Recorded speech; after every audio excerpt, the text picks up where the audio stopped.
to the next part of the Mishnah of the five students of Rabbi Yochanan ben Zakkai and the things that he asked them to look at what are negative things.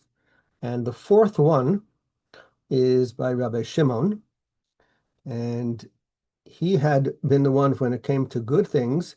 He had said, the one who sees the future, the one who sees what the consequences of your action, haroa es hanolad. And for the corresponding negative thing, he says, Rabbi Shimon Omer, halove ve'eno mishalem, one who borrows and does not pay. You borrowed money and you didn't pay back, or you borrowed an item, you didn't pay it back. And then he continues, echod halove min ha'adam, someone who borrows from a person, kilova min hamakom baruch hu, is like borrowing from God.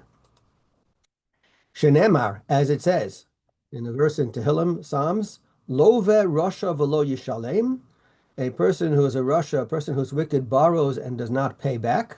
B'tzadik, and a righteous person, chonein v'nosein, he is gracious and he gives.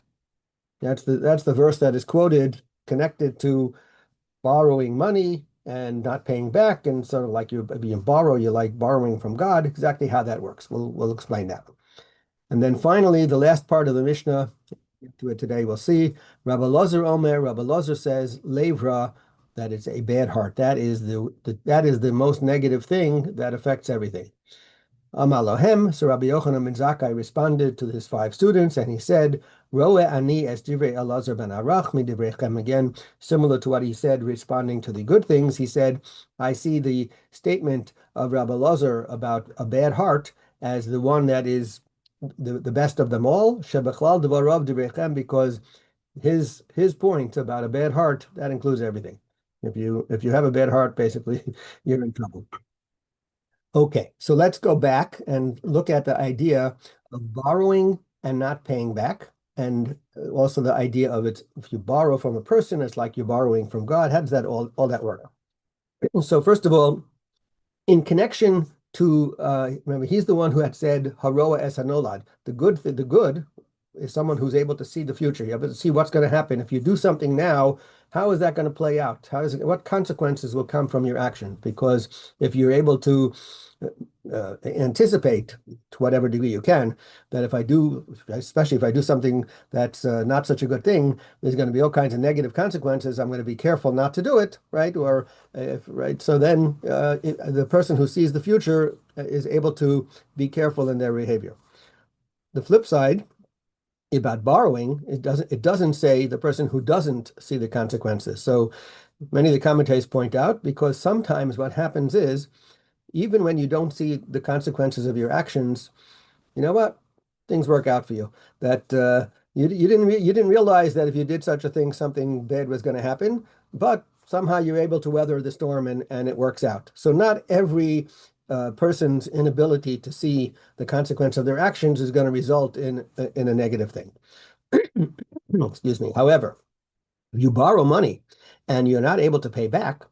So one of the things that the Bartanura points out is, if you're borrowing money and you can't pay back money, no one's going to lend you money anymore. Who's going to want to lend money to someone who can't pay it back? And especially when you've shown, right? And we have that with your credit rating, right? How do you borrow money? If you have money, you have to have a credit rating. If you don't have a credit rating, then no one's going to want to lend you money. So this is it. And they take it to the extreme, is that if you're really in bad shape, right? So you could end up starving. You'll die of starvation because you're not going to have any money. You can't buy anything, and nobody wants to give you, and no one wants to lend you because you've shown that you're the type of person who's not going to be trustworthy to pay back. Another angle to this, Rabbi Yonah points out, is when you borrow money, you should be already thinking ahead. Am I going to be able to pay this money back? And if you have no idea how you're going to pay it back, you should not borrow. Don't borrow money when you know you're not going to be able to pay it back. And a person shouldn't think, oh, well, sometimes you borrow money and then you can't pay it back, and you go to court, right?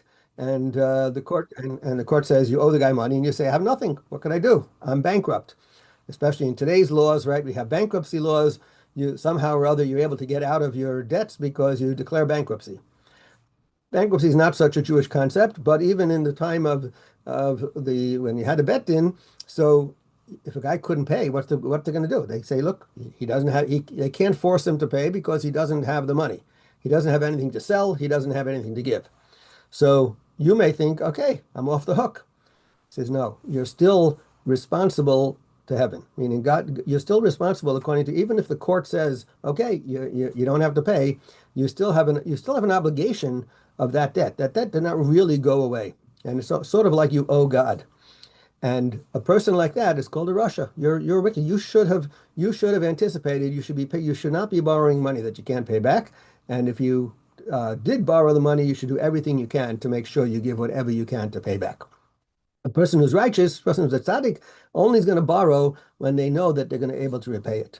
And then we had that verse that says that a tzaddik is chonein v'nosein. A tzaddik is gracious and he gives, meaning he's gracious when he gives the money back. But wait a second, you owe money. What's so gracious about paying back the debt you owe? It would seem to be, obviously you should pay back the debt you owe. He says, no, that if a person pays back money that he owes, even though you're right, it's an obligation, but if you do it in a manner where you're happy about it, you show a good face to it, people appreciate that. Even when the person who lent you the money is going to feel good when you pay him back the money in a manner which shows that you are appreciative. And therefore, even though you don't necessarily deserve a thank you for paying back the money you owe, it's still viewed as something that people will appreciate you for, and that will be considered like you're a tzaddik.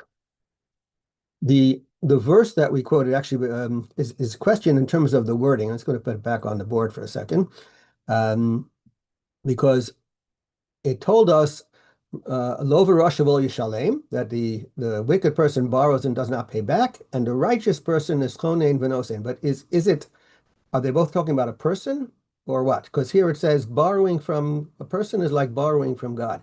So the way it's understood by many commentaries is that the tzaddik is referring to God, that God is the one who is righteous. And what's going to happen is that, let's say someone borrows money and they can't pay back. So what happens in the big picture? And the big picture is I lent money to someone else and he didn't pay me back. So now I'm out a certain amount of money. So in a sense, God now has to step in and make sure I get my money back, because God said to me originally in the beginning, I was supposed to have a certain amount of money, right? This is what I was said. And here I went and I did a mitzvah. I lent someone else money and I'm going to lose out. So now God has to step in. So the person who borrowed the money and didn't pay back, he's wrong. And tzaddik, that's God, he's gracious and he's going to give, because he is going to repay what the person who lent the money is lacking. And so therefore it becomes as if you borrowed the money from Hashem in that sense, because he's the one who is going to have to pay back.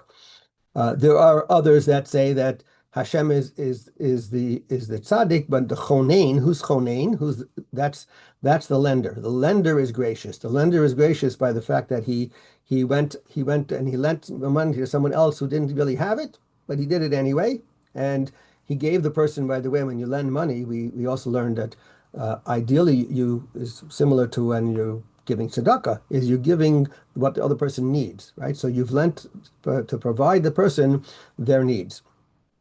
Another the angle on this, which I kind of alluded to, but the Sfas Emes points out, is that every person is allocated a certain amount of money for the year, right? We know on Rosh Hashanah, it's determined what you're going to get, which, by the way, means that no matter what you do, in the end, somehow or other, you're going to end up with the same amount of money you were supposed to get, whether or not you're going to earn $1 million and spend 500,000, or you're going to earn 700,000 and spend 200,000. Well, however you're gonna do, and then your car's gonna break down. This is gonna happen. Your roof is gonna need to be repaired. Whatever, all these different things goes into the accounting. At the end of the year, you'll end up with the same amount of money. So this person that you were supposed to. So this person here, who again was losing money because of somebody else who didn't pay him back.